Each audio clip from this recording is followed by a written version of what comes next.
ഗലാത്യർക്ക് എഴുതിയ ലേഖനം 2-ാം അധ്യായം. 14 ആണ്ട് കഴിഞ്ഞിട്ട് ഞാൻ ബർണ്ണബാസുമായി തീത്തോസിനെയും കൂട്ടിക്കൊണ്ട് വീണ്ടും യെരുശലേമിലേക്ക് പോയി.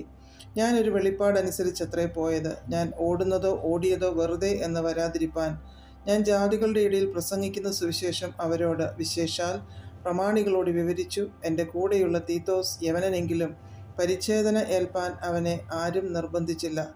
അതോ നുഴഞ്ഞു വന്ന കള്ളസഹോദരന്മാർ നിമിത്തമായിരുന്നു.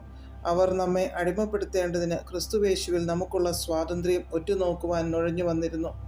സുവിശേഷത്തിൻ്റെ സത്യം നിങ്ങളോടുകൂടെ നിലനിൽക്കേണ്ടതിന് ഞങ്ങൾ അവർക്കൊരു നാഴിക പോലും വഴങ്ങിക്കൊടുത്തില്ല.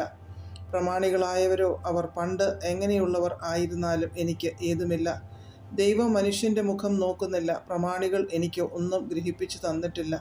നേരെ മറിച്ച് പരിച്ഛേദനയുടെ അപ്പസ്തോലത്വത്തിനായി പത്രോസിനോട് കൂടെ വ്യാപരിച്ചവൻ ജാതികൾക്കായി എന്നോട് കൂടെയും വ്യാപരിച്ചതുകൊണ്ട് പത്രോസിന് പരിച്ഛേദനക്കാരുടെ ഇടയിലെ സുവിശേഷ ഘോഷണം എന്ന പോലെ എനിക്ക് അഗ്രചർമ്മക്കാരുടെ ഇടയിലെ സുവിശേഷ ഘോഷണം ഫലമേൽപ്പിച്ചിരിക്കുന്നു എന്ന് കണ്ടും എനിക്ക് ലഭിച്ച കൃപ അറിഞ്ഞും കൊണ്ട് തൂണുകളായി എണ്ണപ്പെട്ടിരുന്ന യാക്കോബും കേഫാവും യോഹന്നാനും ഞങ്ങൾ ജാതികളുടെ ഇടയിലും അവർ പരിച്ഛേദനക്കാരുടെ ഇടയിലും സുവിശേഷം അറിയിപ്പാൻ തക്കവണ്ണം എനിക്കും ബർണ്ണബാസിനും കൂട്ടായ്മയുടെ വലങ്കൈ തന്നു.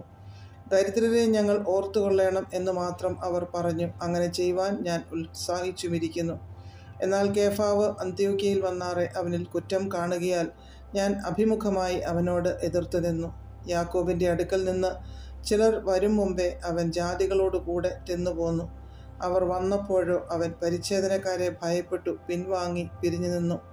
ശേഷം യഹൂദന്മാരും അവനോടുകൂടെ കപടം കാണിച്ചതുകൊണ്ട് ബർണ്ണബാസും അവരുടെ കപടത്താൽ തെറ്റിപ്പോവാൻ ഇടവന്നു. അവർ സുവിശേഷത്തിൻ്റെ സത്യമനുസരിച്ച് ചൊവ്വായി നടക്കുന്നില്ല എന്ന് കണ്ടിട്ട് ഞാൻ എല്ലാവരും കേൾക്കെ കേഫാവിനോട് പറഞ്ഞത്, യഹൂദനായ നീ യഹൂദ മര്യാദ പ്രകാരമല്ല, ജാതികളുടെ മര്യാദ പ്രകാരം ജീവിക്കുന്നു എങ്കിൽ നീ ജാതികളെ യഹൂദ മര്യാദ അനുസരിപ്പാൻ നിർബന്ധിക്കുന്നത് എന്ത്? നാം സ്വഭാവത്താൽ ജാതികളിൽ നിന്നുള്ള പാപികളല്ല, യഹൂദന്മാരത്രേ. എന്നാൽ യേശുക്രിസ്തുവിലുള്ള വിശ്വാസത്താൽ അല്ലാതെ ന്യായപ്രമാണത്തിൻ്റെ പ്രവർത്തികളാൽ മനുഷ്യൻ നീതീകരിക്കപ്പെടുന്നില്ല എന്ന് അറിഞ്ഞിരിക്കൊണ്ട് നാമും ന്യായപ്രമാണത്തിൻ്റെ പ്രവർത്തികളാലല്ല, ക്രിസ്തുവിലുള്ള വിശ്വാസത്താൽ തന്നെ നീതീകരിക്കപ്പെടേണ്ടതിന് ക്രിസ്തു യേശുവിൽ വിശ്വസിച്ചു. ന്യായപ്രമാണത്തിൻ്റെ പ്രവർത്തികളാൽ ഒരു ജഡവും നീതീകരിക്കപ്പെടുകയില്ലല്ലോ. എന്നാൽ ക്രിസ്തുവിൽ നീതീകരണം അന്വേഷിക്കയിൽ നാമും പാപികൾ എന്ന് വരുന്നുവെങ്കിൽ ക്രിസ്തു പാപത്തിൻ്റെ ശുശ്രൂഷക്കാരൻ എന്നോ? ഒരു നാളും അല്ല. ഞാൻ പൊളിച്ചത് വീണ്ടും പണിതാൽ ഞാൻ ലംഘനക്കാരൻ എന്ന് എന്നെ തന്നെ തെളിയിക്കുന്നു.